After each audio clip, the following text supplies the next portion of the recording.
Ladies and gentlemen, welcome to Unarmored Talk podcast. I am your host, Mario P. Fields, and today's guest, who is someone who's willing to have a real life conversation and remove her armor to help others, the one and only Dr. Robin Odegaard. Oh, the crowd goes wild. You can hear. Look, well, hold on. Let me do it one more time. Ladies and gentlemen, boys and girls, Doctor. Welcome. That's so ridiculous. You mind if I call you Robin? I hope you would. This is what my mama named me.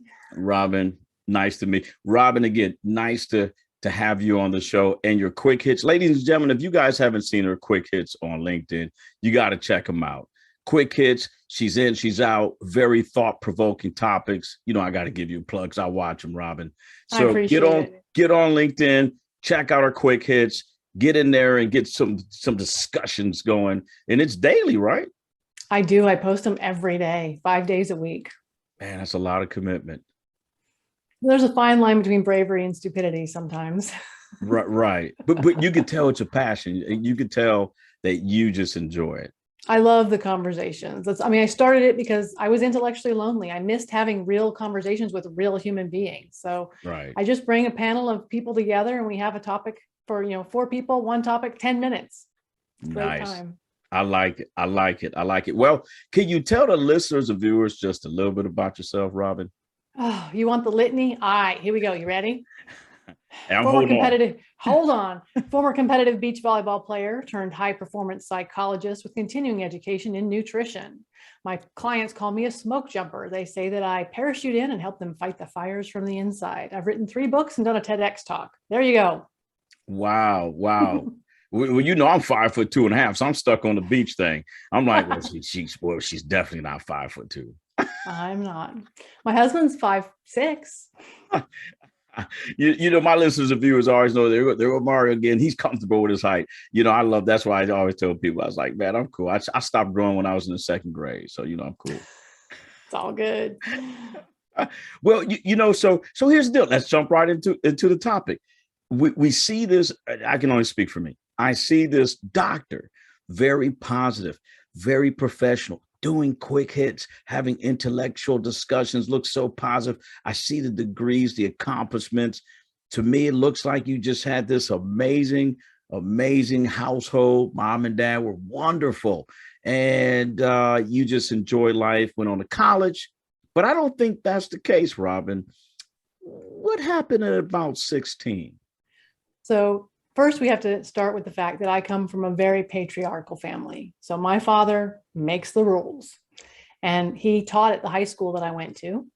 And the rule that he made for me was that I was not allowed to accept or turn down dates. If someone asked me out, the only thing I was allowed to say was, you have to go ask my dad. And that was for any date, any request. Any request, didn't matter. Didn't matter. And every boy who ever got brave and went and said, hey, I'd like to take your daughter out, my dad gave what I called the God speech and then told them no. Never did he say yes. Wow. So never, ever did he say yes to anybody who had the courage to ask dad. Until. Okay. 16 years old. We're in Chicago for my grandparents' 50th wedding anniversary. There's a friend of the family there who is 27. He goes up to my dad. Well, he comes to me first and he says, hey, do you want to go to the arcade? So I'm dating myself. Yes, he wanted to take me to the arcade. Right. So he asked me, and of course. We won't. We know you're 27 right now. Yeah, I'm 27. Yeah, yes. We'll give you. You want to go 30? We'll just give you 30. Keep it even. So he says, do you want to go to the arcade? I say, you have to ask my dad. Right. And I figure that's the end of it. It's always been the end of it. I've never, ever been, on a date ever. Right. 25 minutes later, he says, all right, let's go. And I'm like, what happened? And he says to me, well, I just went up and said, hey, can I take your daughter to the arcade? And he said, sure, if you let me drive your car. He was driving a 76 Stingray with T-tops, candy apple red with flames on the side. Okay. Wow. So I never ever fought so hard for my virginity as I did that night in that car. Wow. And here you are 16. And he was 27. And dad has declined all the fellows your age. Mm-hmm. And now this gentleman who's almost looking at 30, right? I use that cliche kind of, Mm-hmm. and dad goes, absolutely. And so, I thought that would be the end of it. We went back. I grew up in California. We went back to California, and he lived in North Carolina. He went back to North Carolina. Mm-hmm. But he started calling me. And because I was, polite and kind and whatever, I started taking his phone calls. So we were having chats or whatever. And I remember, so this is my junior year in high school. Another boy called, and my dad was like, well, you can't talk to him. You're dating this other guy. And I'm like, I'm not dating him. I talked to him. He's like, no, you're dating him. So my dad refused to let me talk to anyone else. Wow. For my 17th birthday, he flew out and took me to dinner, and he gave me this really cute little heart-shaped ring with little diamonds and a ruby on it for my birthday.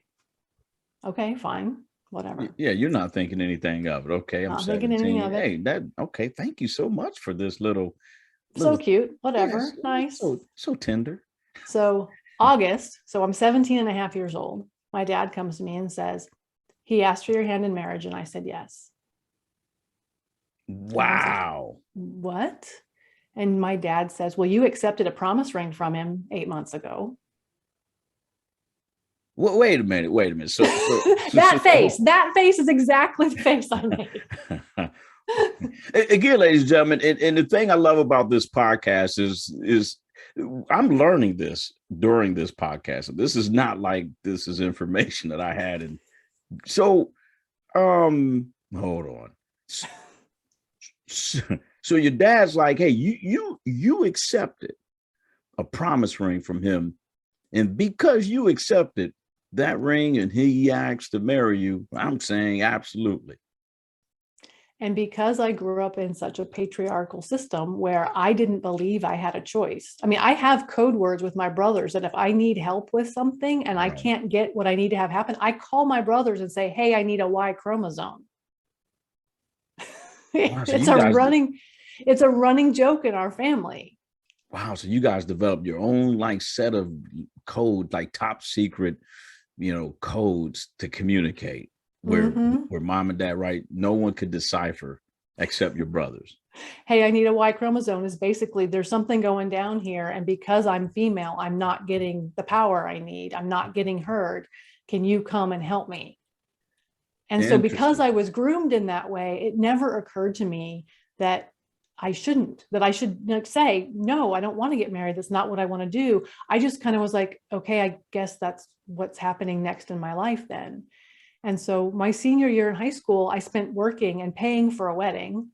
And wait a minute, doctor. I'm sorry, Robert, you got me all messed up. So your senior year in high school, you worked to pay for a wedding that your dad is making you have. Well, I thought it was my wedding. I mean, he told me that I was supposed to do it, and I was doing it because I was a good girl and I wanted my daddy to be proud of me. But yes, I worked to pay for my wedding. I think if I remember correctly, my parents paid for my dress and the cake, I think. And you covered the rest of the cost. And it wasn't a huge cost. I got married at a friend's farm outside and blah, blah. But the interesting thing about that is my husband didn't pay for any of it. Yeah, that was going to be my next question is, okay. But we'll get to that. I'll tell you why in a minute. Oh, yeah. First, you have to know that just before we walked down the aisle, the last thing my father said to me was, you are no longer welcome in my home as a single woman. So essentially, right before you got married, your dad said, essentially, if you don't stay married forever, don't ever come back home. Right. And this is right before. So what, yeah. Robin, what emotions, I just got to ask, I mean, this is Unarmored Talk. What, at this point, what emotions are you experiencing? Well, so I'm a teenager, right? And I'm getting ready to get married and I have on a big white dress. And, so at the time, I wasn't smart enough to know better. I mean, looking back, obviously, I'm like, oh my, words you shouldn't say on public podcasts. But we'll just stop recording, then we go ahead. My aunts and uncles, like they knew, they came back to me afterwards, years and years later after I got divorced, and were like, yeah, we knew. I'm like, could someone have like thrown me a clue? A Y chromosome? Given me some help, Right. whatever. But Yeah. so it just was what it was. And so I graduated from high school valedictorian, and 3 weeks later I got married and was moved clear across the country. To where did North Carolina. to the Carolinas? So Yep. so here it is. You're having this. You're growing up like right as you're a teenager. You're looking at life in the eyes of a teenager. For you, Robin, Dad has denied every request from every young man, short, tall, didn't matter. That's no. Gives him this kind of keynote speech, and then declines the offer. And then all of a Mm-hmm. sudden, randomly, some almost 30-year-old, 20, we'll get accurate, 27-year-old goes, hey, just want to take her to the arcade. And it turns into a wedding, an arranged wedding. Now you're Mm-hmm. off in the Carolinas. Mm-hmm. Now what? So I have 7 siblings. I'm the oldest of 7. So I went from living in a house, 3-bedroom house, 1 bathroom with full of people, to living in North Carolina by myself with a man who didn't have a job because he was on legal leave of absence for going 110 and a 55 and had lost his license. So he didn't have a job. And at the time, it didn't occur to me that if he doesn't have a job, where's he going every day? But he wasn't ever home. And so I was so lonely and so depressed, and we couldn't afford to call home because, oh, he's really badly in debt. He's not very bright, and he has a drug problem. Oh So, my gosh. but he did me the very first favor, and that was he made me get a job. Married women in my family don't work. And he Mm, made me get a job because he needed the money to pay the bills. And right. that I have to thank him for. Right. And I love how uh, you know you find you find opportunities in moments of crisis. And here it's a moment of crisis. You're in North Carolina. You're starting to learn more about the man that you were told to marry, realizing Mm-hmm. that his qualities are pretty low and he's got Mm-hmm. more challenges than any adult you've ever seen. But he creates this opportunity where now you can work because you're out of that belief system, that was Mm-hmm. in your household. So are are things going right? Are you're working? Things are, the money starts to come in. Does he change? Oh no, there's no changing. There's no changing. It's definitely, and it's interesting because I never considered myself very smart, but I always had intelligent friends. And if there was a drug deal in low life, within 5 minutes, he would find them. Like he just was attracted to and so if we had parties, it would be like 2 separate parties. It would be my friends, being drinking wine and being civil, reasonable humans, and Right. his friends being obnoxious and rude, and me trying to not have the cops called on us. And it was just this interesting dichotomy for the entirety of our marriage of like, what a mess. But I couldn't go home. What was I going to do? Where was I going to go? So, you know what? Suck it up, buttercup, figure it out. Right. And at one point, at a point during this journey in your life, did you get like discouraged? Where did you go, man, this is going to be the rest of my life? Well, I knew 6 months in that it was not forever. I didn't Got know it. how long it was going to be. I had no idea how I was going to get out. I didn't know any of that, but I knew 6 months in, this is a disaster and this is not going to be forever. I like that how your thought process was was I have no idea what the future holds. But I do know what I do know is this current This situation. is not it. And that's good because I think that's good for the listeners and viewers to understand that your current situation, good or bad, you make that decision. It's not forever, whatever it is. And I It's think the other thing I want them to take away from this is that you can be groomed into doing things that are totally against your best interest and be okay with it. And then realize that was dumb. And then you know what you have to do? change your mind. Change your mind. Right. Change your mind. So now you've been married for how long? How long were you married? I was married to him for 8 years. Well, I lived with him for 8 years before he threw me out. He threw me out. So let's And talk about that. well, So first you have to ask him, why did you marry her? And I did ask him that question. And he told me because I was good stock. wait a minute. So he said the reason why he married you because you were good stock. Mm-hmm. What does that mean? So I think it means that because, I grew up women stay home and they take care of the husbands and they like all of those, they have the babies and men kind of do whatever they want. He thought that's what he was getting. So at what point did he go, I thought you were good stock? No, your stock is Well, good. so you have to understand. So I didn't learn until about 2 or 3 years ago why he actually threw me out. The story I got at the time, so I'm in my late 20s, and he says to me, I don't love you. I don't want to be married to you. And I don't want you living in my house, which was a slab of concrete, a plywood wall, and tin roof. I had to cut the grass in the bedroom because it grew under the wall. So you don't get much more redneck than that. And he said, you are lazy. And this is what he told my father. He said, she's lazy. So he threw me out. Of course, I was like, sayonara, thank you very much. But my father called me and said to me, if you had been appropriately submissive, you would have been able to make it work. And my dad forbid me. So he forbid me to keep my name when I got married, and he forbid me to take the name back when I got divorced.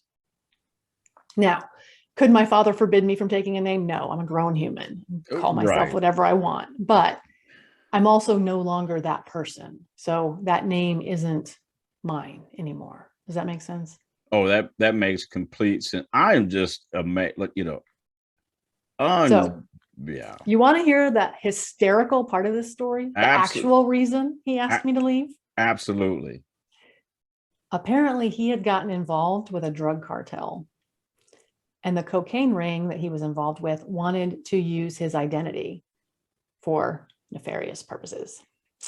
And they realized that I was bright, and because I did the bills of the household, that I would recognize what was happening.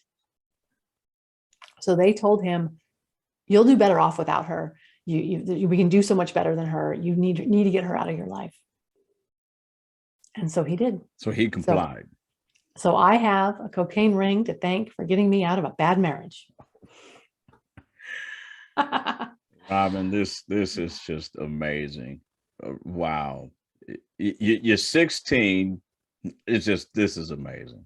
And it was your husband's affiliation with a drug cartel that created an opportunity for you to thrive and heal and shine to the professional you are today. I would have never ever guessed.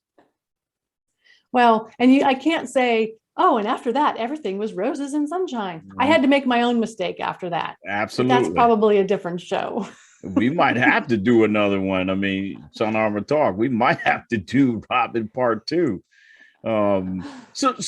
Looking back on that, looking back on that specific journey, and then having your own father, one, marry you off to this man, and then two, blame you for his choices.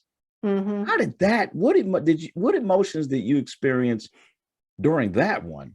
So when my father first called me and told me that I was, not appropriately submissive, that I was doing a disservice, that I was, sinning and all of the things, going to hell and all the things that come out of someone's mouth when they're doing that, I felt a lot of shame.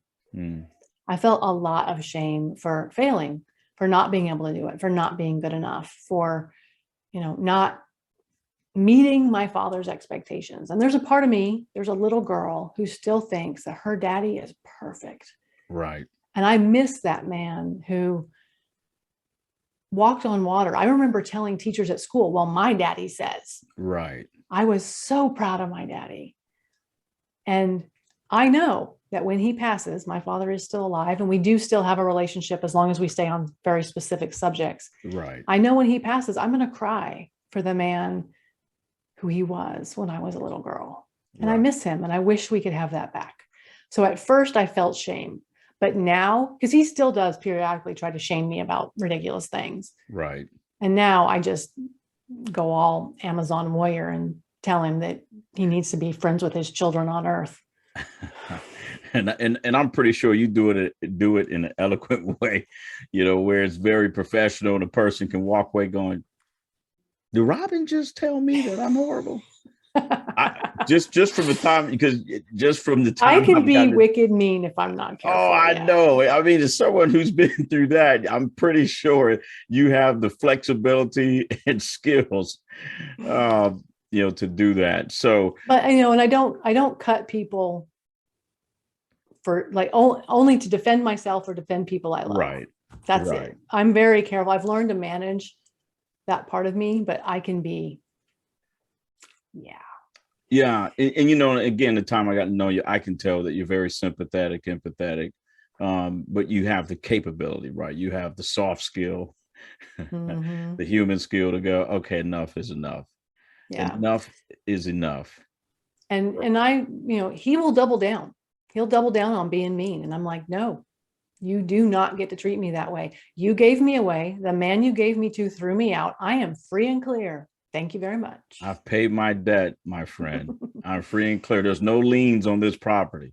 Exactly. Wow. Well, if there's anything that you could leave our listeners and viewers in regards to what you experienced early in your life and then look at you today, what would you leave them? I guess the thing that is important to remember is that you cannot heal an infection if you keep it buried. So if you keep your armor on and you have an infection brewing underneath, you cannot heal that. You have to take off the scar tissue and the anger and the hate and the bitterness especially. Take that off and really start looking at, it may not be my fault, but it is my problem. And I am responsible for figuring it out. Because once you get to that point, then you have a chance to heal. No, I truly appreciate it. Guys, ladies and gentlemen, you guys heard it from Robin. Today is today, but it's not going to be the same forever. And if you don't remove your armor, it'll just continue to wear you out and you cannot thrive and heal in your life. Robin, Doctor, we talked about this. I'm just messing with it. Doctor. That's me. I worked hard for it. I know you did. But Robin, I truly, from the bottom of my heart, appreciate you removing your armor to be a guest on the Unarmored Talk podcast. Thanks for having me and allowing me to share. No worries. How can people find you if they want to find Well, Robin? if they're watching this video, they can see my name right up there, drrobinodegaard.com. That's the easiest place to find me. I'm also, obviously, as you mentioned at the top, on LinkedIn, same name. If you are listening to an audio version and you can't see the video, then you can find me at champperformance.com. It's easier to spell than Odegaard, but it takes you to the same place. Nice. Well, ladies and gentlemen, you guys heard it. Please follow her, look her up, get on those quick hits. Again, Robin, thank you so much for blessing the show. Thank you for having me.